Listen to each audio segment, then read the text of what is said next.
하나님 말씀 사도행전 5장 17절부터 42절 말씀입니다. 신약성경 194페이지 사도행전 5장 17절부터 42절 말씀입니다. 제가 봉독하고 마지막 절 합독합니다. 대제사장과 그와 함께 있는 사람 즉 사두개인의 당파가 다 마음의 시기가 가득하여 일어나서 사도들을 잡아다가 옥에 가두었더니 주의 사자가 밤에 옥문을 열고 끌어내어 이르되 가서 성전에 서서 이 생명의 말씀을 다 백성에게 말하라 하매 그들이 듣고 새벽에 성전에 들어가서 가르치더니 대제사장과 그와 함께 있는 사람들이 와서 공회와 이스라엘 족속의 원로들을 다 모으고 사람을 옥에 보내어 사도들을 잡아오라 하니 부하들이 가서 옥에서 사도들을 보지 못하고 돌아와 이르되 우리가 보니 옥은 든든하게 잠기고 지키는 사람들이 문에 서 있으되 문을 열고 본즉 그 안에는 한 사람도 없더이다 하니 성전 맡은 자와 제사장들이 이 말을 듣고 의혹하여 이 일이 어찌 될까 하더니 사람이 와서 알리되 보소서 옥에 가두었던 사람들이 성전에 서서 백성을 가르치더이다 하니 성전 맡은 자가 부하들과 같이 가서 그들을 잡아왔으나 강제로 못함은 백성들이 돌로 칠까 두려워함이더라. 그들을 끌어다가 공회 앞에 세우니 대제사장이 물어 이르되 우리가 이 이름으로 사람을 가르치지 말라고 엄금하였으되 너희가 너희 가르침을 예루살렘에 가득하게 하니 이 사람의 피를 우리에게로 돌리고자 함이로다. 베드로와 사도들이 대답하여 이르되 사람보다 하나님께 순종하는 것이 마땅하니라. 너희가 나무에 달아 죽인 예수를 우리 조상의 하나님이 살리시고 이스라엘에게 회개함과 죄 사함을 주시려고 그를 오른손으로 높이사 임금과 구주로 삼으셨느니라. 우리는 이 일의 증인이요 하나님이 자기에게 순종하는 사람들에게 주신 성령도 그러하니라 하더라. 그들이 듣고 크게 노하여 사도들을 없이 하고자 할세 바리새인 가말리엘은 율법 교사로 모든 백성에게 존경을 받는 자라. 공회 중에 일어나 명하여 사도들을 잠깐 밖에 나가게 하고 말하되 이스라엘 사람들아 너희가 이 사람들에게 대하여 어떻게 하려는지 조심하라. 이전에 드다가 일어나 스스로 선전하며 사람이 약 400명이나 따르더니 그가 죽임을 당함에 따르던 모든 사람들이 흩어져 없어졌고 그 후에 호적할 때에 갈릴리의 유다가 일어나 백성을 꾀어 따르게 하다가 그도 망한즉 따르던 모든 사람들이 흩어졌느니라. 이제 내가 너희에게 말하노니 이 사람들을 상관하지 말고 버려두라. 이 사상과 이 소행이 사람으로부터 났으면 무너질 것이요 만일 하나님께로부터 났으면 너희가 그들을 무너뜨릴 수 없겠고 도리어 하나님을 대적하는 자가 될까 하노라 하니 그들이 옳게 여겨 사도들을 불러들여 채찍질하며 예수의 이름으로 말하는 것을 금하고 놓으니 사도들은 그 이름을 위하여 능욕받는 일에 합당한 자로 여기심을 기뻐하면서 공회 앞을 떠나니라. 함께 읽습니다. 그들이 날마다 성전에 있든지 집에 있든지 예수는 그리스도라고 가르치기와 전도하기를 그치지 아니하니라. 아멘. 본문 말씀은 공회 앞에 잡혔던 베드로와 요한 그들이 이제 풀려난 이후에 우리가 알듯이 또 아나니아와 삽비라의 사건을 통해서 이 예루살렘 안에는 놀라운 부흥의 여러 가지 일들이 보여지기 시작합니다. 특별히 하나님께서 정말 모든 사람들로 하여금 아나니아와 삽비라 사건을 통해 하나님을 크게 두려워하게 합니다. 그런데 그 크게 두려워하는 것이 그들을 위축시키는 것이 아니라 사도들을 통해서 하나님께서 많은 표적과 기사를 행하게 하십니다. 병든 사람, 또 귀신 들린 사람, 많은 사람들이 고통을 받던 그 가운데서부터 치유를 받고 자유함을 얻는 일들이 일어나게 됩니다. 그렇게 되니 예루살렘에 있던 수많은 사람들이 지금 길지 않은 그 시간 동안에 하나님 행하시는 놀라운 일들을 보게 되는 것이죠. 오순절 성령의 강림 이후에 정말 세계 각처에서 모여들었던 디아스포라 유대인들을 포함해서 그 땅에 살고 있던 예루살렘의 유대인들까지도 정말 하나님 행하신 큰 일을 보았고 또 예루살렘에 교회라고 할 수 있는 새로운 공동체가 생겨나고 그들이 날마다 모이고 또 가르치고 서로 간에 떡을 떼고 자기의 소유를 팔아서 지체들을 섬기는 아름다운 일들을 그들이 보게 되는 것이죠. 그러니까 예루살렘 가운데 어떤 의미에서는 좋은 의미로 참 큰 소동이 일어나게 되는 것입니다. 그런데 이것을 못마땅하게 여기던 사람들, 그 대표적인 사람이 오늘 성경에 기록되어 있죠. 대제사장과 그와 함께 있는 사람, 즉 사두개인의 당파가 다 마음의 시기가 가득하여 일어났다 그랬습니다. 특별히 이 대제사장과 사두개인, 우리는 일반적으로 생각하면 사두개인과 바리새인이라고 표현할 수 있는 부분들이 있죠. 그런데 우리가 알듯이 사두개인과 바리새인은 조금 결을 다르게 합니다. 사두개인은 로마의 어떤 정부와 결탁해서 그들이 성전을 중심으로 많은 백성들이 성전에 나와서 제사하는 이 모든 일들을 그들이 독점을 해요. 그리고 거기에서 그들이 경제적인 큰 이익을 취했던 사람들이고, 결국 말하면 예루살렘 성전을 중심으로 그들의 모든 권력과 또 경제적인 이익을 얻었기 때문에 이 성전 안에서의 주도권을 가지고 있었던 사람들이에요. 그 대표적인 사람이 대제사장과 사두개인들. 이 바리새인들은 율법과 특별히 장로들의 전승을 백성들 가운데서 지키고 행하고 가르침으로 말미암아 그들의 사회적인 권위를 얻었던 사람들이니까 좀 결을 달리하죠. 특히 이 제자들이 성전에서 이 사도들이 예수 그리스도에 대해서 증거하는 이 모든 일들을 볼 때 그들의 마음속에는 아주 큰 불편함이 있었죠. 왜냐하면 이 성전 안은 사실은 자기들의 앞마당과 같은 것이. 그런데 그 한가운데서 지금 누구를 전파하는 것입니까? 예수님을 전파하는 거예요. 그런데 그 예수님은 어떤 사람입니까? 공회의 주요한 회원들이었던 자기들이 결의하고 의결해서 예수를 죽이는 데 앞장섰던 사람들이라는 것이죠. 그리고 더 나아가서 이 사두개인들의 마음은 부활에 대해서 바리새인들과는 또 결을 달리하지 않습니까?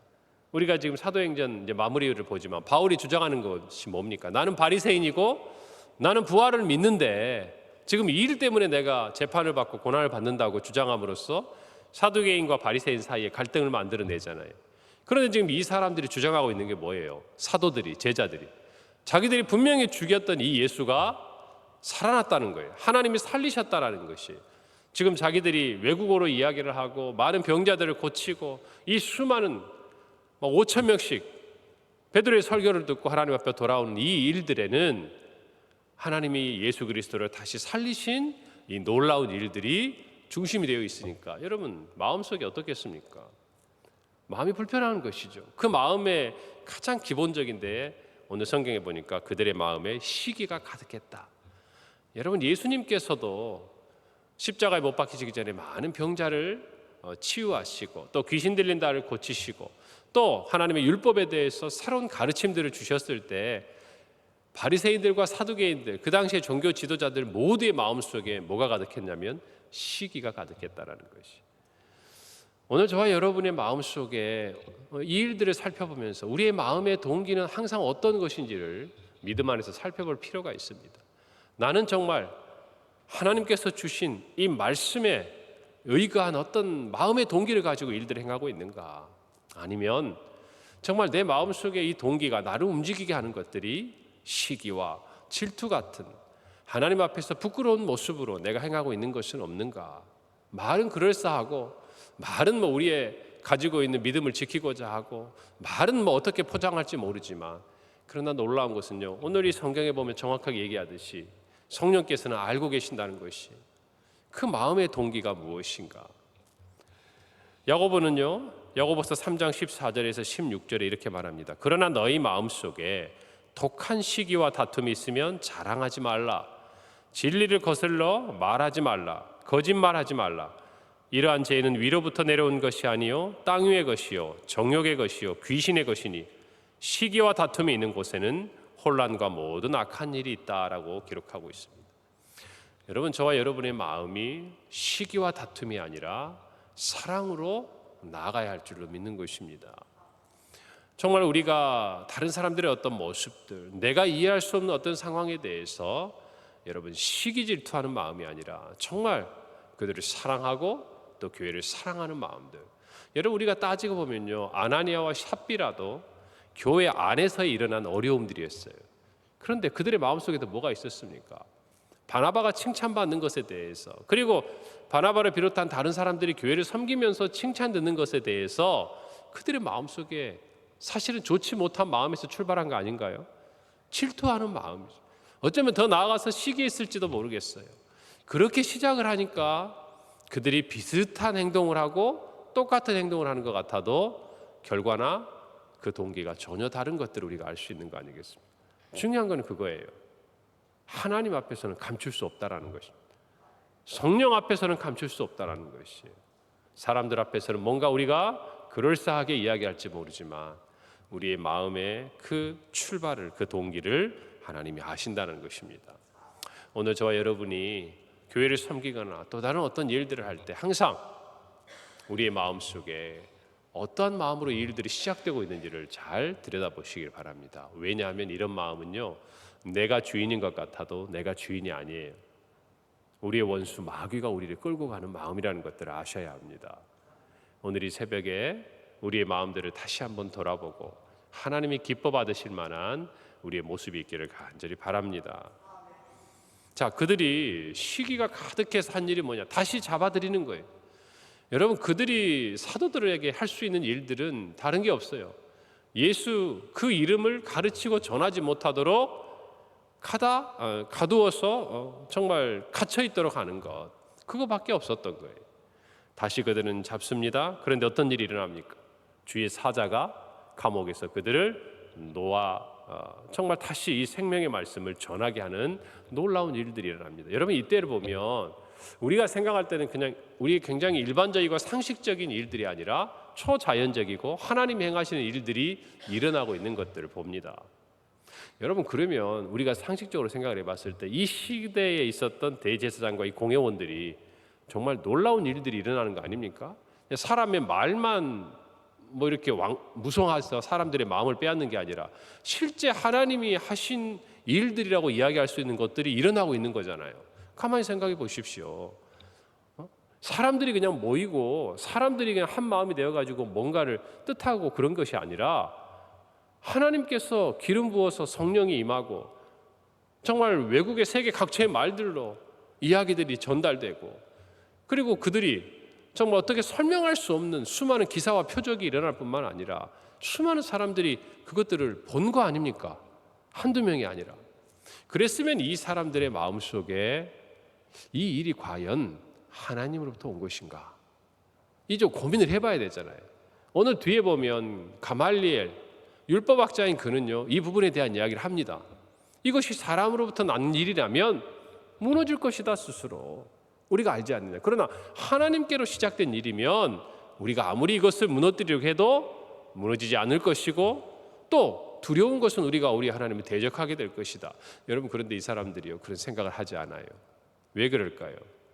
그들이 전한 이름이 예수 그리스도였기 때문에. 왜냐하면 예수 그리스도라는 이름은 자기들의 죄가 드러나는 이름이에요. 예수 그리스도라는 그 이름 앞에서 자기들이 예수 그리스도를 어떻게 죽였는지가 드러나는 일이에요. 여러분, 그래서 28절에 보면 그들은 이렇게 말합니다. 이르되 우리가 이 이름으로 사람을 가르치지 말라고 엄금하였으되 너희가 너희 가르침을 예루살렘에 가득하게 하니 이 사람의 피를 우리에게 돌리고자 합니다. 그랬어요. 결국 뭡니까? 자기의 마음속에 예수를 죽인 이 죄가 지금 하나님 행하시는 이 일들을 보고 있음에도 불구하고 하나님의 역사를 받아들이지 못하게 하는 거예요. 오늘 저와 여러분도 우리의 마음속에 그 뿌리를 잘 들여다보기를 바랍니다. 우리의 마음속에 죄가 자리 잡고 있으면요, 하나님 행하시는 일을 바라보고 기뻐하고 참여할 수가 없어요. 꼭 그것이 다른 사람은 다 은혜를 받고 다른 사람은 다 돌이키고 다른 사람은 다 하나님께 회개를 해도 그 마음속에 죄가 자리 잡고 있는 사람은요, 불편해요. 목사님이 설교를 해도 꼭 목사님이 나 들으라고 한다고 얘기하는 것처럼 그렇게 들리는 거예요. 여러분, 그럴 때 있으십니까? 보면 그럴 때가 있어요. 우리 목사님 나 미워한다고, 나 들으라고 얘기한다고. 아니죠. 목사가 무슨 어떤 한 사람 생각하면서 그 사람 들으라고 얘기합니까? 그 얘기할 거면 강대상 아래에서 불러다 얘기하면 되지. 근데 사람이 내 마음속에 죄가 있고 불편함이 있잖아요. 누군가에게 대한 어떤 불편함이 있잖아요. 뭐 주일학교에서도 주일학교 교역자와 교사들 사이에 불편함이 있잖아요. 그러면 아이들을 생각하고 정말 성령께서 주신 마음을 가지고 설교를 하는데도 나 들으라고 한다고 생각하는 거예요. 왜 그렇습니까? 그 마음속에 하나님이 기뻐하지 않는 마음이 자리 잡고 있습니까? 그러는 거예요. 자리 잡고 있으니까. 저와 여러분의 마음속에도 여러분 그 마음들을 싹 하나님 앞에서 비워내기를 바랍니다. 여러분 이 사람들이 회개하지 않으니까 하나님의 일들을 보면서도 그 은혜 아래 참여하지를 못하고 있는 것입니다. 그리고 우리 교회 모든 강단에서는 정말 개인적인 그런 감정이 아니라 하나님이 주신 이 말씀, 성령의 인도하심을 따라서 말씀이 전파되어야 하는 것이고, 그렇게 되도록 저부터서 모든 교육자들도, 그리고 우리 교사들과 또 모든 주일학교 섬기는 분들도 같은 마음으로 말씀 앞에서 쓰임받아야 할 줄로 믿는 것입니다.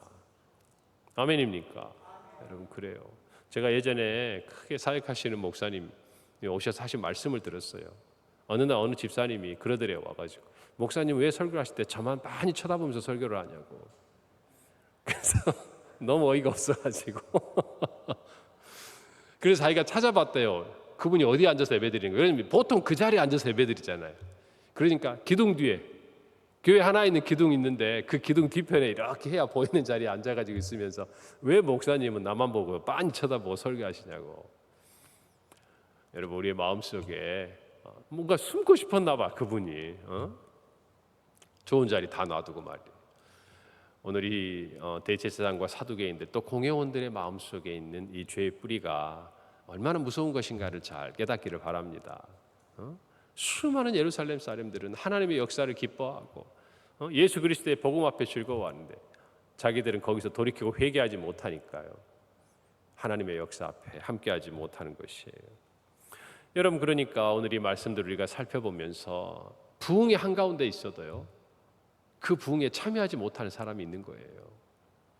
아무리 교회가 부흥을 일어나고 수많은 사람들이 은혜를 받고 막 삶의 변화가 일어나도 자기의 마음의 죄의 문제를 해결하지 못하고 하나님 앞에 돌이키지 못하면 그 자리에 있어도 그 부흥의 주인공이 되지 못한다고 말해요. 얼마나 안타까운 일입니까? 우리 평강교회는 아무도 그런 성도가 없기를 바랍니다. 오늘 29절에 보면 베드로와 사도들은 예수 그리스도에 대해서 전하지 말고 가르치지 말라는 그들의 말에 대해서 뭐라고 이야기합니까?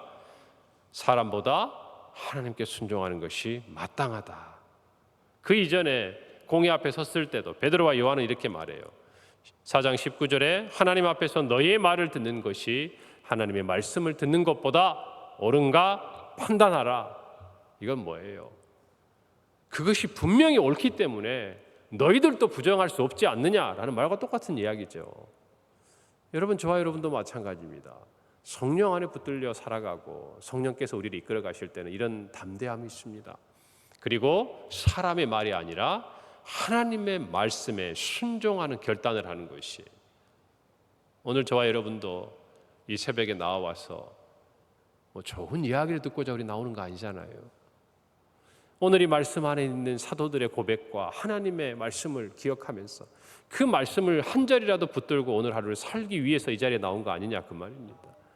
이 아침에 무슨 우리의 마음에 위로를 갖고 우리가 아침에 새벽 기도를 나오지 않으면 뭔가 마음이 허전하고, 물론 그건 있어요. 왜 그러냐면 우리의 몸에 삶으로 체화된 이 어떤 신앙의 생활이 이 아침에 주님 앞에 나오지 않으면 허전한 거 있습니다. 그게 정상이어야 돼요. 그런데 우리가 여기에 나와 있는 것은 그저 마음의 어떤 힘을 얻기 위해서가 아니에요. 이 자리에 나와서 오늘 새벽에 목사님이 어떤 잘 준비된 말씀도 좋지만 사실은 오늘 말씀 성경 구절에 있는 한두 구절이라도 내가 붙들고 가면 오늘 하루가 주님과 동행하는 은혜를 얻는 것 같은 그런 신앙의 유익이 있기 때문에 여러분 이 자리에 우리 함께 있는 거 아닙니까? 마찬가지예요. 저와 여러분 모두도 하나님의 말씀을 붙들고 오늘 하루 시작하기를 간절히 바랍니다. 그래요. 오늘 마지막 부분의 가말리엘의 말은요, 참 우리가 조금 전에 이야기를 했지만 우리에게 많은 것들을 생각하게 합니다. 여러분, 사람으로부터 났으면 무너진다라는 것. 여러분, 우리는 여기에 대해서 동의하면서도 힘들어해요. 왜? 저 분명히 사람으로부터 난 것 같은데 이 세상에서 결말이 안 난다는 거예요. 구약 성경에도 보면 그래요. 악인들일수록 이렇게 결론이 쉽게 나버리면 괜찮아요. 사람들이 따랐다가 일어났다가 다 흩어져 버리면. 그런데 악인들이 더 장수하는 것 같고 더 부유한 것 같고 더 형통한 것 같고, 그러나 여러분 분명히 아셔야 돼요. 사람으로부터 난 것은 반드시 무너집니다. 썩어집니다. 이 세상의 생명이 마치면 다 사라지고 헛됩니다. 그러나 하나님으로부터 난 거는요, 사망도 무너뜨리지 못합니다. 할렐루야. 그걸 아셔야 돼요. 하나님이 일으키시고자 하시면, 하나님이 저와 여러분의 인생 가운데 역사하시면 여러분 누구도 그것을 막아설 수 없는 것이에요. 하나님이 우리 교회 가운데 부흥을 주시기로 정말 시작하시고 결단하시면, 우리의 가정에 구원의 역사를 이루기로 하나님이 결정하시고 일하기 시작하시면 여러분 막을 자가 없다는 걸 아셔야 됩니다. 그리고 그 모든 일에 우리가 할 일은 단 하나예요. 하나님의 말씀을 듣는 거예요.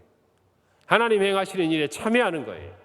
하나님 행하시는 일에 우리가 동참하고, 설령 우리가 잘못된 모습이 있고 실수한 모습이 있으며 회개하고 돌이키고 주님과 동행하는 것이 중요하다는 것입니다. 오늘 이 말씀을 들으면서 40절에 보니까요, 그들이 이 가말리엘의 말을 옳게 여기고 사도들에게 채찍질합니다. 그냥 보내주는 게 아니에요. 벌을 주는 거예요. 그리고 나서 돌려보냅니다. 그러면서 똑같은 말을 하죠. 주 예수의 이름으로 말하는 것을 금하고 풀어줍니다. 그런데 41절 사도들의 반응이 대단해요. 사도들은 그 이름을 위하여 능욕받는 일에 합당한 자로 여기심을 기뻐하면서 공회 앞을 떠났다 그랬어요. 이게 무슨 말입니까? 사도들은요, 예수 그리스도의 이름을 위하여 능욕을 받는 것, 이것을 기뻐했는데 왜 기뻐한 줄 아세요?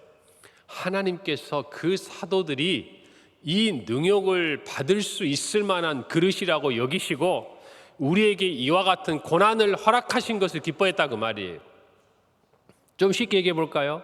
하나님이 보시기에는 우리가 이렇게 갇히고 정말 억압을 당하고 채찍에 맞아가면서도 포기하지 않을 것을 아시고 우리들에게 이런 고난을 주셨다 그 말이에요. 그걸 생각하니까 감사한 거예요.